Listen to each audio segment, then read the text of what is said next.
Фирма каде еден од собствениците е Маја Трендафилова Макрадули, сопруга на заменик министерот Јани Макрадули, добила 9 тендери вредни околу 90.000 евра во периодот додека тој ја извршува функцијата во Министерството за животна средина. Станува збор за фирмата Open Mind Solutions, каде Трендафилова има 25% собственички удел.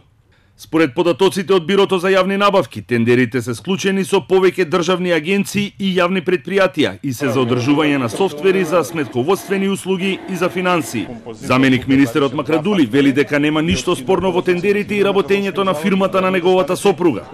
Тој тврди дека оваа фирма добивала тендери во 2010 и 2013 година за инсталирање на софтвери и додава дека министерството во кое тој работи не соработувала со оваа фирма и поради тоа нема конфликт на интереси. Дали јас нешто сум доделил, дали сум учествувал во некој избор, дали прво и дали е вистина дали добиле, мислам, тоа треба може да се провери, да се отворат јавните повици, дали станува за ново нешто, дали станува нешто за од 2010 година, например. Така да, апсолутно не сакам да навлегувам во работата на компанијата, јас одговарам за моето работење, тврдам дека и одговорно тврдам дека е се законски и знам, бидејќи ги знам и законите, дека нема тука никаков нити судирни интереси, нити некаков друг тип на злоупотреба.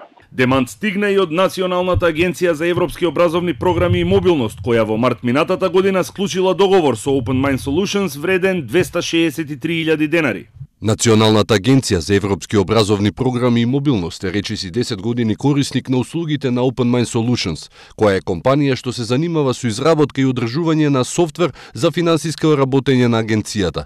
Потпишувањето на договорот со Open Mind Solutions е согласно Законот за јавни набавки, бидејќи истата ги ужива авторските права. Првично договорот со посоченото правно лице е склучен во 2009 година, кога директорката Лидија Димова не беше на раководната позиција во агенцијата и ја продолжи веќе воспоставената соработка со претходен договор.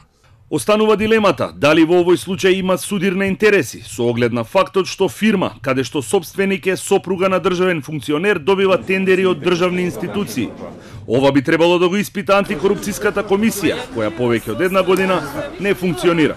Скандал на овој пат со грантови имаше минатата година, кога Фондот за иновации додели средства на фирми каде како малцински собственици се јавуваат државни функционери како Кочо Андјушев и Хари Локвенец, но и лица блиски со други функционери или советници на премиерот. Во меѓувреме државата додели 2 тендери тешки околу 1 милион евра на фирмата Атриум, чиј собственик е братот на пратеникот Крсто Мукоски.